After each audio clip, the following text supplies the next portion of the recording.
JEE main 2025 जनवरी attempt के papers start हो चुके हैं। आज 22 जनवरी की दोनों शिफ्ट के पेपर्स हो चुके हैं।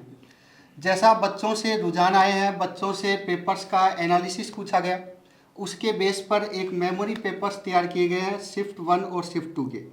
तो उसके अकॉर्डिंग यहाँ पर आज एनालिसिस कर रहे हैं कि पेपर्स का लेवल कैसा है, 2024 में पेपर्स का लेवल कैसा था और उसके कंपेरेटिवली 2025 में पेपर्स का लेवल क्या रहा है। क्या फिजिक्स और केमिस्ट्री पिछले सालों की तुलना में पिछले सालों के जैसे एनसीईआरटी बेस आ रही कि नहीं आ रही है। मैथ्स जैसे पिछले साल लेंदी और कैलकुलेटिव था, तो क्या 2025 में भी उस टाइप का पेपर आ रहा है कि नहीं आ रहा। तो जो भी आगे आने वाली शिफ्ट में बच्चे बैठने वाले हैं, तो उन सभी के बच्चों के दिमाग में इस तरह के क्वेश्चंस उठ रहे हैं। तो उन सभी का समाधान लेने के लिए, उन सभी क्वेश्चंस का सॉल्यूशन बताने के लिए आज मैं नीरज अग्रवाल पीसीपी से, और मेरे साथ हैं रामनिवास ओला सर, फिजिक्स फैकल्टी। तो ओला सर, जैसा 2023 में 2024 की अगर पेपर्स की बात करें तो वो एनसीईआरटी बेस्ड पेपर थे और कहीं ना कहीं लेवल थोड़ा सा आसान होता था। हाँ। तो 2025 की मॉर्निंग शिफ्ट में फिजिक्स का पेपर का लेवल क्या था। अगर सर फिजिक्स की बात करें मॉर्निंग शिफ्ट की, तो फिजिक्स में 80% पेपर आसान रहा है जैसा पिछले सालों में रहा है। और अगर बात करें 20% की, तो वो मॉडरेट पेपर है। थोड़ा कैलकुलेशन वाइज थोड़ा सा मान सकते हो कि पिछले सालों से थोड़ा सा टफ है, लेकिन इतना ज़्यादा टफ नहीं है। जी सर। तो जैसे बच्चों से बात हुई तो बच्चे करेंगे सर थोड़ा सा पिछले सालों के कंपेरेटिवली प्लस था। हाँ। तो कहीं ना कहीं हो सकता है कि वो जो 20% पेपर था उसमें बच्चों ने टाइम लगा दिया। हाँ, कुछ बच्चों का ये भी था कि कैलकुलेशन में फंस गया, उस चक्कर में थोड़ा सा वो लैग कर गया है, तो उस वजह से भी कुछ बच्चों के लिए पेपर टफ बन गया है। वैसे ओवरऑल देखा जाए तो पिछले सालों के कंपेयर में थोड़ा ही पेपर डिफिकल्ट है, थोड़ा डिफिकल्ट। हाँ। और जैसा कि अभी सेकंड शिफ्ट जस्ट कंप्लीट हुई है, तो उससे बच्चों के रुझान जो सामने आए हैं, तो सेकंड शिफ्ट में पेपर का लेवल कैसा है।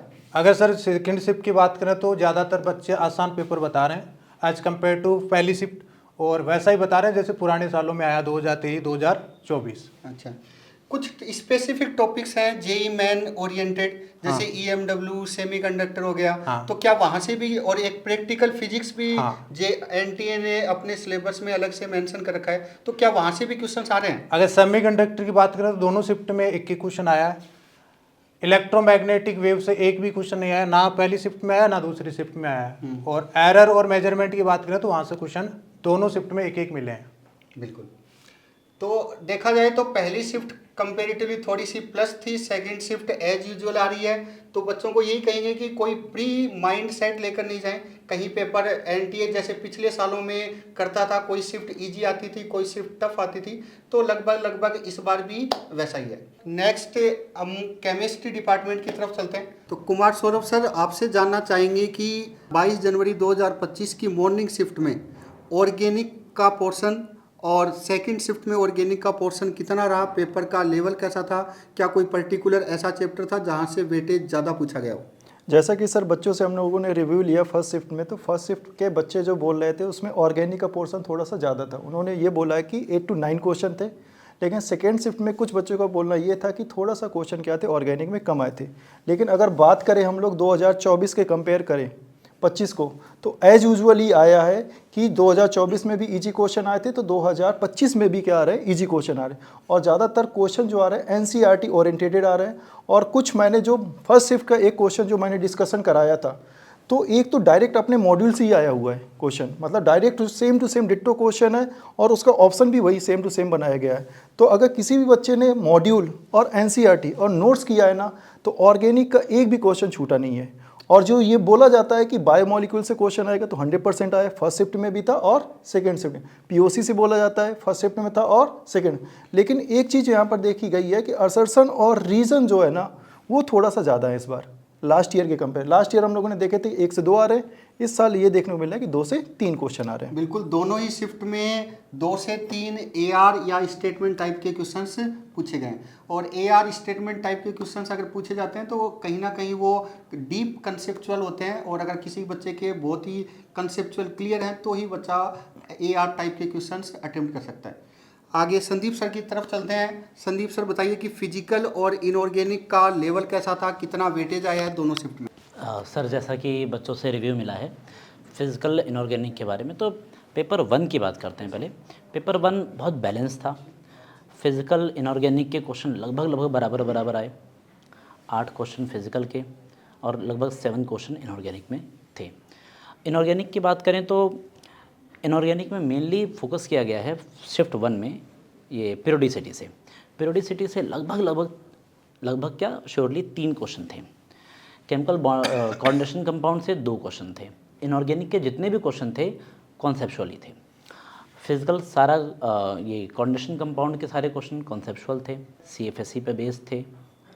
और बात की जाए अगर डी ब्लॉक की, तो हाँ, डी ब्लॉक के जैसा कि हम लोग बहुत प्रेडिक्टेबल होता है कि डी ब्लॉक एफ ब्लॉक में एफ ब्लॉक के वो इलेक्ट्रॉनिक कन्फिग्रेशन पूछेगा। तो इलेक्ट्रॉनिक कन्फिग्रेशन मॉर्निंग शिफ्ट में भी पूछा है, इवनिंग शिफ्ट में भी पूछा है। तो दोनों शिफ्ट में मतलब आप समझिए कि डी ब्लॉक में जो भी चीज़ें लर्निंग बेस्ड होती हैं मेक श्योर करो कि वो हो ही जाए। बात की जाए अगर बायोमॉलिक्यूल की, तो बायोमॉलिक्यूल में भी देखा गया है कि भाई अमाइनो एसिड और जो सैकेराइड्स हैं वहाँ से क्वेश्चन ऐसा उठ के आ रहे हैं और NCERT के ही आ रहे हैं। अब फिज़िकल की बात की जाए, फिज़िकल में मॉर्निंग शिफ्ट हो या चाहे इवनिंग शिफ्ट हो, दोनों के क्वेश्चंस NCERT में फॉर्मूला बेस्ड हैं। ऐसा नहीं है कि हम लोगों को फॉर्मूला ड्राइव करना पड़े उसके बाद हम लगाएं, ऐसा नहीं है। डिट्टो जो फॉर्मूला लिखा हुआ है आपके नोटबुक में, आपके किताबों में, एग्जैक्टली उस पर पुटिंग है और आंसर आ जाएगा। तो हार्डली फिज़िकल केमिस्ट्री की बात की जाए तो 1-2 लाइन में सारे क्वेश्चंस के आंसर आ रहे थे।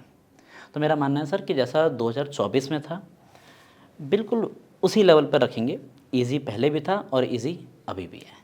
अच्छा, ये कि जैसे NTA ने अपने सिलेबस में प्रैक्टिकल केमिस्ट्री मेंशन किया हुआ है, तो क्या प्रैक्टिकल केमिस्ट्री से भी कुछ क्वेश्चंस पूछे गए हैं? सर देखो, POC जो है ऑर्गेनिक में, POC जो है उसमें सेक्शन डिमस मेथड, जिंडार्ग मेथड, कैरियस मेथड, वहाँ से मॉर्निंग शिफ्ट में कैरियस मेथड से क्वेश्चन है। इवनिंग शिफ्ट में इन क्वालिटेटिव एनालिसिस से, क्वांटिटेटिव एनालिसिस से क्वेश्चन अभी इवनिंग में तो नहीं है। हाँ, बट जो क्वालिटेटिव एनालिसिस है वहाँ से एक रिएक्शन, टेस्ट की एक रिएक्शन आई है। उम्मीद ये है कि नेक्स्ट कुछ शिफ्ट्स में ये quantitative analysis and qualitative analysis के डिफरेंट फील्ड से क्वेश्चन पूछे जाएंगे। बात की जाए इनऑर्गेनिक एनालिसिस की, तो अभी मॉर्निंग शिफ्ट में इनऑर्गेनिक एनालिसिस से नहीं पूछे गए, जैसे कटायन और एनायन की जो एनालिसिस होती है, सॉल्ट एनालिसिस नहीं आया, इवनिंग में भी नहीं आया। तो अभी तक बचे हुए हैं, बट हाँ आ सकता है क्योंकि क्वालिटेटिव एनालिसिस से, सॉल्ट एनालिसिस से क्वेश्चन आएंगे। कुल मिला के केमिस्ट्री बैलेंस आ रही है, जैसा पहले आती थी वैसे ही बैलेंस आ रही है। टफनेस लेवल भी नॉर्मल है, ईजी है सर। टफनेस तो है ही नहीं। आप ये मानिए कि अगर NCERT बच्चा करके गया है, मॉड्यूल बच्चा ला के गया है, हमारी जो उड़ान टेस्ट सीरीज़ थी वो ला के गया है, बहुत बढ़िया, सारे क्वेश्चन उसी में से हैं। Thank you sir. तो सर ने बहुत अच्छा बताया केमिस्ट्री के बारे में, कहाँ से क्या पूछा गया है। नेक्स्ट मैथ्स डिपार्टमेंट की तरफ चलते हैं। तो मैथ्स में एक्सपर्ट हमारे पास मदन सर हैं। तो मदन सर, आप बताइए कि मैथ्स में बच्चों को डर कुछ ज़्यादा ही लगता है, और 2022 में देखें, 2023 में देखें, 2024 में देखें, तो पेपर का लेवल पहले कैलकुलेटिव था, कहीं कहीं थोड़ा सा लेंदी और कहीं कहीं अपने को थोड़ा सा टफ भी देखने को मिला। 2025 की 22 जनवरी को आज 2 शिफ्ट हो गई हैं। मॉर्निंग शिफ्ट में और इवनिंग शिफ्ट में क्या डिफरेंस है, और 2024-23 के कंपेरेटिवली लेवल वाइज कहाँ डिफरेंस देखने को मिला?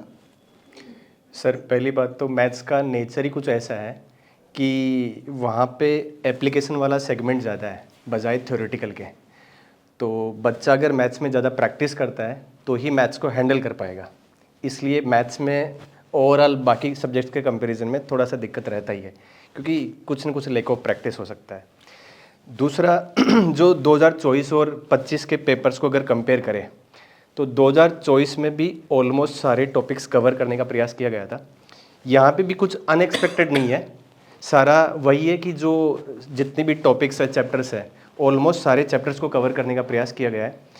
और सारा सब कुछ एक्सपेक्टेड था। जो क्वेश्चंस पूछे गए हैं वो सारे एक्सपेक्टेड थे कि यहाँ से सवाल उठेंगे और वही सवाल देखने को मिल रहा है।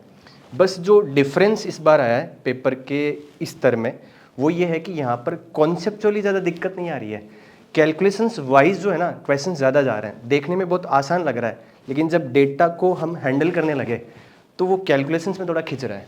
बिल्कुल, सर ने कहा कि कंसेप्चुअली टफ नहीं आ रहे क्वेश्चन देखकर लग रहा है कि हाँ ये क्वेश्चन तो इजी है, लेकिन जब उस क्वेश्चन को करने बैठते हैं तो वो कैलकुलेटिव जा रहा है। हाँ, calculative। तो जो भी स्टूडेंट्स हैं उनको हमारी तरफ से ये राय रहेगी कि मैथ्स को तो कहीं ना कहीं अपन सिलेक्टिव मोड में करें, 2 बार में मैथ्स को सोल्व करें।